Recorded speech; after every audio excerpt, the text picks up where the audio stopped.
Christian Clot est de ceux qui aiment se lancer des défis hors du commun. Cet explorateur, né à Neuchâtel, a décidé de créer une expérience inédite, adaptation. Elle consiste à vivre 4 fois 30 jours dans les milieux les plus extrêmes de la planète, le désert d'Iran, les canaux de Patagonie, l'Amazonie et la Sibérie. Il passera de 60 à moins 65 degrés et de 2 à 100% d'humidité.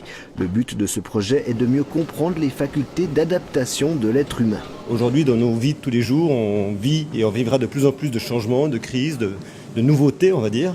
Certains les verront comme des problèmes ou des solutions, ça c'est chacun pour soi, mais on va en vivre beaucoup et il faut mieux comprendre comment on s'adapte. On a très peu de données pour comprendre ce qui se passe réellement en termes cognitifs et physiologiques, donc c'est ça qu'on va aller chercher. Au mois de juillet, nous l'avions rencontré juste avant son premier voyage au CSEM à Neuchâtel. Le Centre suisse d'électronique et de microtechnique a créé des électrodes que Christian Clot porte lors de ses expéditions. Là, on va sur des choses très fines, c'est-à-dire que oui, je sais à peu près mon rythme cardiaque en effort, mon rythme cardiaque en repos. Ce qu'on n'est pas capable de ressentir, ou c'est très difficile en tout cas, c'est les arythmies cardiaques. Et ça, par contre, sans les appareils de mesure, on ne peut pas le savoir. La collaboration d'Uxem s'est focalisée surtout sur la technologie. Elle est très pratique. Elle utilise des électrodes sèches. Ça veut dire qu'il ne faut pas le coller ou décoller de la peau. Du moment qu'elle détecte le contact avec la peau, il commence à enregistrer et il s'arrête du moment qu'on décolle. En plus, on peut mesurer une large variété de paramètres physiologiques, son rythme respiratoire, la température de la peau, l'activité qu'il est en train de faire, soit marcher, soit courir, et à quelle cadence il fait cette activité. Nous, on voulait avoir un électroencéphalogramme, à savoir cette capacité de comprendre ce qui se passe entre deux battements. Et ça, il y a très peu de systèmes qui le font. Donc tout ça, couplé à d'autres avantages, comme la notion d'énergie basse, de facilité d'utilisation, ça faisait le système le plus adapté pour nous. Aujourd'hui, nous le retrouvons pour faire un point à mi-parcours. Voici les images de ses 2 premières expéditions. Pour commencer, le désert du Dachtelout, le milieu le plus chaud et le plus sec de la planète. J'ai 150 kg dans le chariot, principalement à cause de l'eau que je dois transporter, puisque je ne vais rien trouver comme eau durant toute la traversée. Il faut que presque chaque heure, chaque moment, on ait un petit objectif qui nous permet de susciter la capacité de se projeter à des distances raisonnables, on va dire. C'est vrai que dans certains déserts, notamment au début du Dachtelout, où c'est très plat, on a moins ça. Et on compense ça avec la montre. Ça peut arriver, par exemple, que je marche, que je me dise ok, là tu marches une demi-heure, et puis donc je me force à ne pas regarder ma montre pour ne pas être pris par elle. Et puis à un moment donné, je dis allez, c'est bon, là je m'autorise, je regarde ma montre, ça fait peut-être 1 minute que je marche. Et j'ai l'impression que ça fait déjà très longtemps que je marche. Donc là, on se rend bien compte qu'on est dégradé à un très haut niveau. Malheureusement, il y a des pépins que l'on ne peut anticiper. Christian a été stoppé après seulement 15 jours d'expédition. J'ai été rejoint par la police antiterroriste a priori, qui m'a ordonné, avec plus ou moins de gentillesse, de quitter le territoire au plus vite, parce qu'il y avait une crainte d'activité terroriste, non pas tellement dans le désert, mais de traverser du désert, justement parce que c'est des périodes où personne ne va et personne ne circule. Je commençais justement à trouver mon aise dans ce milieu, à trouver comment il fonctionnait, donc ça a été fort dommage. Après, il y a des choses qui ne discutent pas, face à une Kalachnikov, a priori, personne ne discute longtemps. Et à chaque retour en Europe, Christian Clot doit effectuer toute une batterie d'examens. On va pouvoir faire la cartographie de mon cerveau, la cartographie avant et la cartographie une fois que je suis de retour. Et finalement, comparer. Si on doit comparer à une cartographie classique, est-ce que la montagne est toujours au même endroit? Ça, ce sera a priori le cas.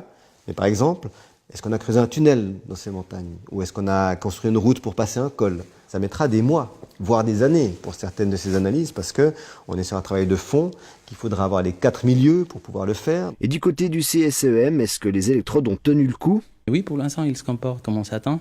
Mais on ne s'arrête pas là. On va essayer toujours de les améliorer, évidemment. Jusqu'à maintenant, on a la température du corps, on a un ECG, on a beaucoup de paramètres, mais on envisage encore de rajouter paramètres, par exemple paramètres optiques, qui évidemment posent une challenge assez important côté vide batterie. Évidemment, les électrodes du futur sont de plus en plus petites. Il est temps de s'envoler pour le 2e milieu et se plonger dans le froid et l'humidité des canaux de Patagonie. 15 jours plus tard, chez un univers très différent, où on est dans des conditions, très variées, avec là pour le coup des tas de points de repère, des tas de sommets, presque trop, mais dans un climat aussi qui est relativement violent. On ne peut pas guérir, on n'avance pas, tellement les courants sont violents, tellement les vents sont violents. Il y a un côté presque frustrant parce que Les moments les plus difficiles, les vrais moments de tempête, les vrais moments violents, on les filme pas, hein. C'est sûr que non, on peut pas le faire. Donc on a l'impression des fois quand on voit ces images que tout est toujours relativement facile, relativement agréable, ce qui n'est pas tout à fait le cas. Mais on voit bien ce milieu qui est très, très varié. Alors là, on a aussi beaucoup de, entre guillemets, ce qu'on peut appeler des récompenses, avec des moments extrêmement agréables, comme les otaries qui sont un peu partout, dans les canaux de Patagonie où j'évolue. Dans ces canaux, chaque canal a son propre système, avec les vents qui s'engouffrent et qui peuvent se transformer de direction. Donc vous pouvez avoir des vents très tourbillonnants qui passent. Vous ne savez jamais comment ils vont venir. À un moment donné, quand je suis sur une de ces vagues, j'ai une rafale de vent très forte qui passe et qui me jette de mon kayak, concrètement. Pendant les 3 premiers jours, des scientifiques et professionnels de l'image accompagnent l'explorateur. Mais ensuite, Christian Clot est seul, sans aucun moyen de contact extérieur, car sinon, son état psychologique ne serait pas le même. Ces 2 premières expéditions ont déjà permis de tirer une conclusion. Dans les milieux très plats, très organisés, on va dire, à savoir un désert comme le d'Ashtalut, où les températures sont plus ou moins les mêmes quotidiennement, où le système quotidien de le réveil est un peu frais à 30 degrés, il va faire très chaud à un moment donné, donc je vais être perturbé, puis ensuite ça va se rafraîchir et je serai mieux, permet à mon système de se projeter. Lorsque je suis en Patagonie, où tout est versatile, où je ne peux jamais me projeter, mon corps doit rester, et mon cerveau aussi, dans un état de vigilance absolue, en permanence. Donc là, l'énergie demandée est beaucoup plus importante.